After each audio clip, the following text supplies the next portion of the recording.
Buena diminatsa! Today, gagawa ko ng sinigang with lemon kasi wala akong sinigang mix. So, gagamitin ko is lemon. So, we will try kung sinigang rin ba yung kanyang lasa. Yung magiging sinigang ko is isda. Ito pa yung isda na ginhiwa ko last time. So, meron pang naiwan kaya magsasabaw tayo kasi napakalamig ng panahon. Nag-umpisa na talagang lumamig. So, let's go. Hugasan muna natin to.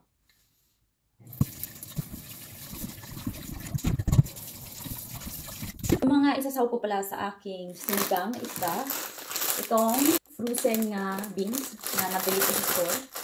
Tapos, sili, kamatis, bombay. Wala kasi akong ginger or luya ba, kaya ito lang, cabbage or repolyo. Wala kasi akong kangkong. Yung kangkong ko dito is maliit pa talaga yung dahon, so hindi pa siya pwedeng masawag sa aking sinigang.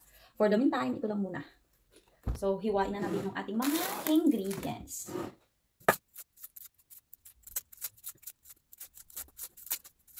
Bago pala makalimutan yung aking lemon. Slice muna natin yung ating lemon. Kasi alam niyo naman, ito yung pinaka-importanting ingredients para sa ating sinigang.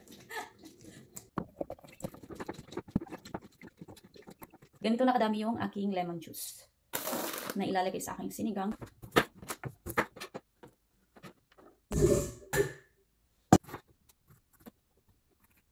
Yung ganitong klaseng kamatis, ang sarap niyang papakin kasi matamis ito.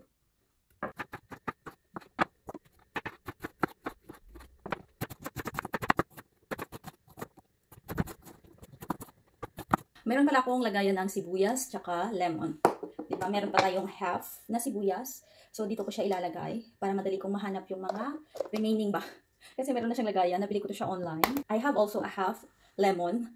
So, dito ko siya ilalagay rin sa may lagayan ng lemon. O, diba? Perfect. And lagyan mo lang siya ng ganito. Tapos, ilagay mo na siya sa ref. At pag nakita mo sa ref, siguradong alam mo na yan pala yung remaining ko ng mga ingredients sa aking lutuin. So, pwede na siya maluto. Diba? Perfect. Kuha lang ako dito ng konting repolyo.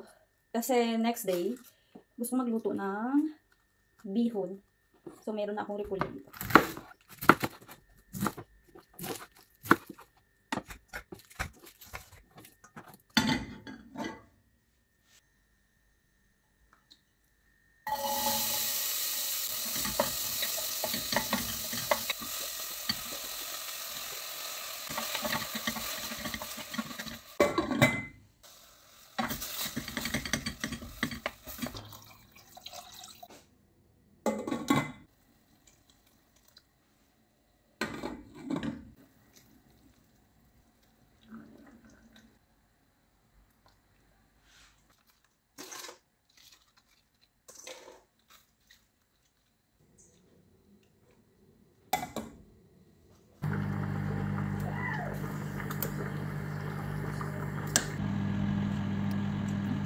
Kain na po tayo dahil luto na yung aking sinigang na isda. I'm so excited kasi ngayon lang naman ako nakakain ng sinigang ulit.